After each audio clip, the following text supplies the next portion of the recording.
Shut up and sit down.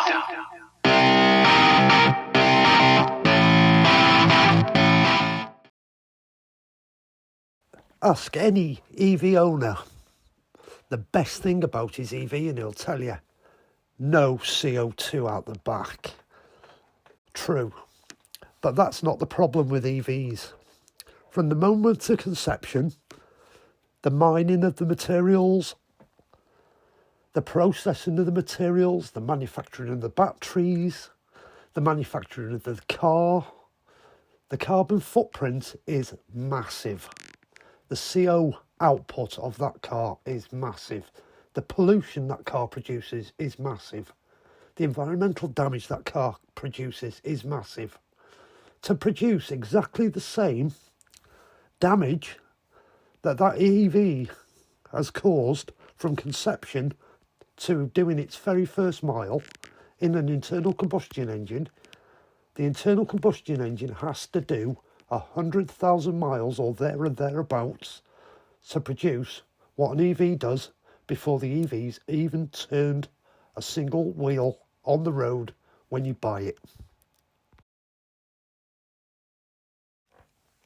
From the mining of the materials to the production and the processes that the materials go through just to get to the chemicals they need to make the batteries, the electricity and the energy they need to make an EV is a scary, scary amount of energy.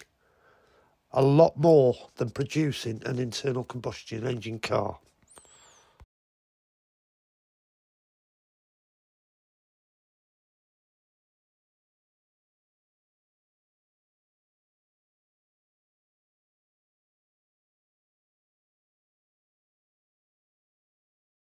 For manufacturers to come out and say an EV is a zero emissions car is one of the biggest lies in the car industry going.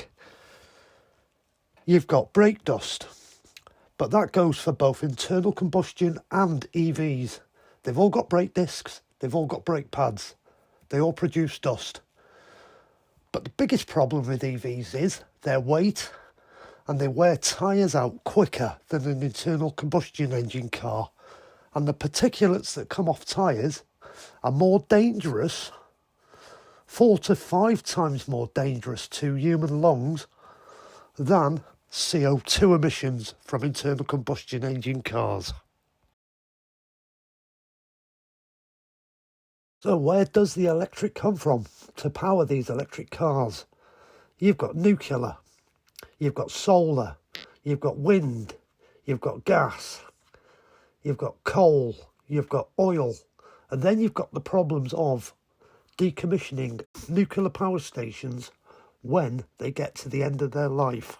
You can see from this graph, only 18% of electricity is renewables, nuclear or clean. The rest is fossil fuels. So how do they recycle the batteries? They end up in scrapyards to potentially go on fire. They end up in recycling centres. They end up in landfill. Now, a lead acid battery is 99% recyclable, and we know how to do it.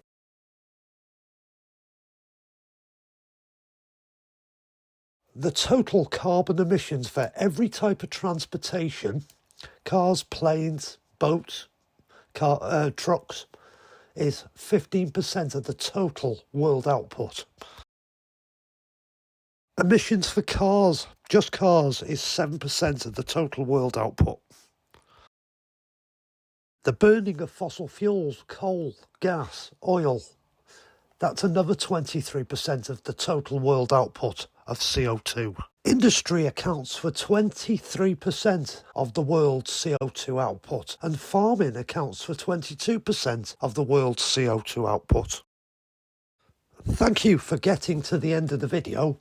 I don't know what my carbon footprint is for producing this video, but let's look at it this way. Cars and vans produce 7% of the total world output of CO2.